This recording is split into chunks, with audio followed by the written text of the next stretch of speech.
Hello කොහොමද ඔයාලට බලමුද අද දවසේ මම මොනවද කළේ කියලා.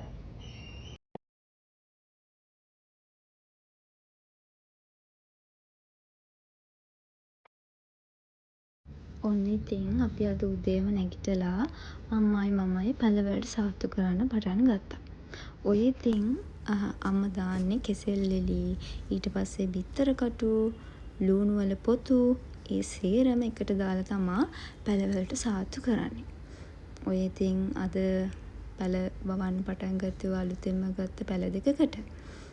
ඔයගොල්ලෝ දන්නවද ඔය පැල මොනවද කියලා?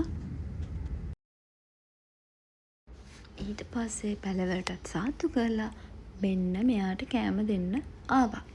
ඉතින් මෙයා නම් පාරේ හැදෙන කෙනෙක්. ඒ වුණාට අපි හැමදාම කෑම දෙනවා. මොකද ඉතින් එයා කාගෙන්ද ඉල්ලන්නේ? මට බඩගිනි කියලා ඉල්ලන්නද? ඉතින් අම්මා ඉතින් කෑම හදාගෙන තියාගෙන මෙයාටයි අපේ ගෙදර එක්කිනාටයි දෙන්නටම එකට කෑම දෙනවා. ඔන්න ඉතින් ඔක්කොම ඉවර වෙලා අපිත් තව අපේ කෑම හදාගන්න. ඔන්න අද නම් හදන්න යන්නේ පරිප්පුයි, චිකනුයි, මැල්ලුනුයි, එතකොට රස අඹ කරියකුයි.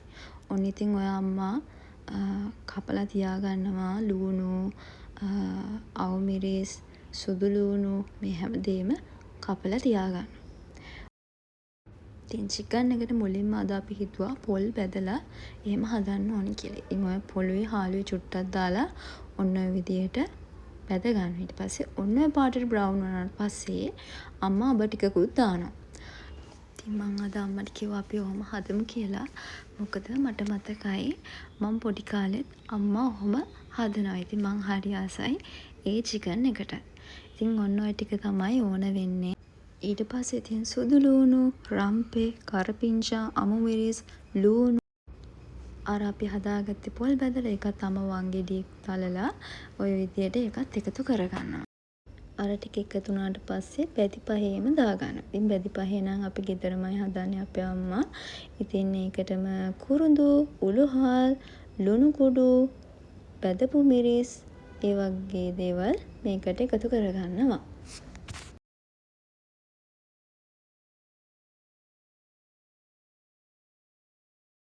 ඊට පස්සේ තියෙන්නේ හොඳට ඔය ටික මිශ්‍ර කරගන්න. ඉතින් ඔය වෙලාවේදී අම්මා අත සෝදලා තමයි මිශ්‍ර කරන්නේ.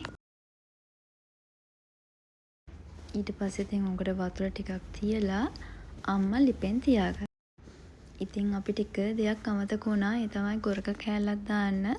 ඒකත් අම්මා ඊට පස්සේ ඒකත් එකතු කරගෙනම හොද්දේ තියගෙන යනකොට අම්මා පොල් කිරි ටිකකුත් එකතු කරගත්තා.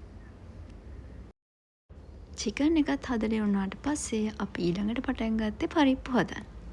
ඔන්න දැන් පරිප්පු හොඳට සෝදලා ඉවර වෙලා බලමුද ඒකටත් මොනවද එකතු කරගන්නේ කියලා. කරපිංචා, අමුමිරිස්, සුදු ලූණු, රම්පේ, ලූණු, එතකොට කා චුට්ටක්, අමුතුන පහ ටිකක්, ඔන්න ඔය වගේ දේවල් ඔක්කොම එකතු කරලා මම දන්නවා ඔයගොල්ලෝ පරිප්පු නම් හදන්න දන්නවා කියලා. ඉතින් ඔන්න ඔය ටිකත් එකතු කරගෙන ඔය ටිකත් හොඳින් මිශ්‍ර කරගන්නවා අම්මා අතින්. අම්මා කියනවා අතින් මිශ්‍ර කරාම තමයිලු හොඳ. අම්මා නම් ඔය එකතු කරගන්නේ දේකිරි ටිකක්. ඕනනම් අපිට වතුරෙන් ලිපේ තියාගන්නත් පුළුවන්. ඊට පස්සේ පරිප්පු කරයත් හොඳට ඉදීගෙන එනකොට අපි ඒකටත් පොල් කිරි ටිකක් එකතු කරගන්නවා.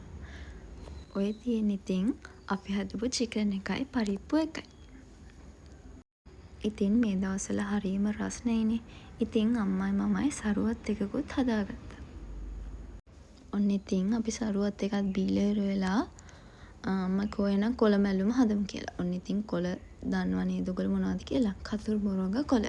ඉතින් කතුරු මුරග කොළ හීනියට ලියලා අමු මිරිස්, ලූණු, එතකොට පොල් ටිකක්, ඒත් එකම කහ චුට්ටක්, මිරිස් චුට්ටක්, අමු තුන පහ චුට්ටක්, රස අනුව ලුණු ටිකකුත් දාගෙන ඒකත් හොඳට මිශ්‍ර කරගන්න ඕනේ.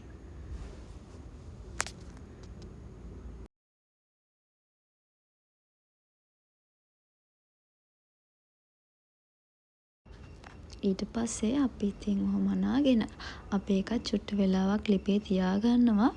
ඊට පස්සේ ඔන්න ඔය පාටට ආවට පස්සේ අම්මා එක දීසියට දාලා දෙහි ඇඹුල් චුට්ටකුත් දාගන්නවා. ඉතින් දැන් ලෑස්ති වෙන්න අඹ කරිය හදන්න. අම්මා සෝදන්න කලින් අඹ ලුණු වතුරේ දාලා තිබ්බා. ඔය ඊට පස්සේ තමයි සෝදන්නේ. ඔන්න ඊට පස්සේ තෙල් ටිකක් ලිපේ තියලා තෙල් ටික රත් වුණාට පස්සේ උළුහල්, අබ, කුරුඳු, අමු මිරිස්, ලූණු, සුදු ලූණු, කරපිංචා, රම්පේ මෙන්න මේ ටික හොඳට එකතු කරගන්නවා. ඊට පස්සේ අපි ඔකට මිරිස් කුඩු ටිකක්, අමු 3-5 ටිකක් එහෙම එකතු කරගන්න ඕනේ. ඔන්න දැන් තමයි අපේ අම්මගේ සීක්‍රට් ඉන්ග්‍රීඩියන්ට් එක දාන්නේ. ඒ තමයි හකුරු.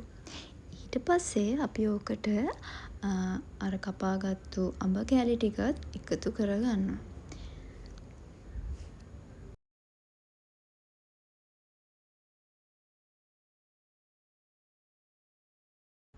ඊට පස්සේ ඉතින් රස අනුව ලුණු ටිකක් තමයි දාගන්න තියෙන්නේ.